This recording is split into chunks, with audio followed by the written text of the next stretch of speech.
আমি কখনোই খাদানের এগেইনস্টে কখনো কোনো কথা বলিনি। রাজ শুভশ্রী দেখে যা দেবদার ক্ষমতা। সিনেমা মুক্তির প্রথম দিনেই প্রাক্তন প্রেমিকাকে হারিয়ে দিলেন দেব।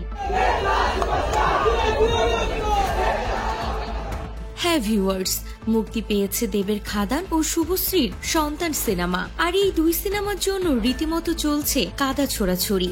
বিশেষ করে রাজ শুভশ্রী যেন দেবের পেছনে লেগেছে। এই ট্রোলিং, এই সমালোচনা, নানান ইন্টারভিউতে এবং সিনেমার প্রচারে গিয়ে দেবকে রীতিমতো কটাক্ষ করেন রাজ ও শুভশ্রী। তবে রাজ শুভশ্রী সিনেমাকে পিছে ফেলে দিলেন দেব। হ্যাঁ ভিউয়ার্স, সিনেমা মুক্তির প্রথম দিনে বাজিমাত করলেন দেব। হাউসফুল গিয়েছে প্রতিটা শো। এখন চারিদিকে শুধুই খাদানের গুণগান। এমনকি দেব ভক্তরা তো বিভিন্ন র্যালি ও স্লোগান দেন। বলেন, শিরায় শিরায় রক্ত, আমরা দেবদার ভক্ত।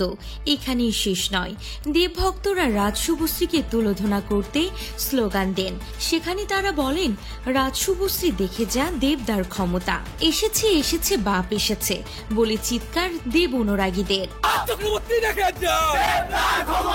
অন্যদিকে রাজ শুভশ্রীর সিনেমা সন্তান দেখতে তারকাদের ঢল দেখা যায়। এমনকি নিজের শাশুড়ি মাকে সিনেমা দেখতে নিয়ে গিয়েছিলেন শুভশ্রী। তবে খাদানের মতো মাতাতে পেরেছেন কি শুভশ্রীর সিনেমা সন্তান? প্রসঙ্গত রাজ বলেছিল, যারা সিনেমার প্রমোশন বেশি করে তারা বাজে সিনেমা করে। আর এ কথা দেবকে কটাক্ষ করে রাজ বলেছেন বলে অনেকেই মনে করেছিলেন। এমনকি শুভশ্রীর সঙ্গে দেবকে আর সিনেমাও করতে দিবেন না, তাও স্পষ্ট করেছেন রাজ। তো ভিউয়ার্স, আপনি কোন সিনেমা দেখবেন, রাজের সন্তান নাকি দেবের খাদান? অবশ্যই কমেন্ট করে জানাতে ভুলবেন না।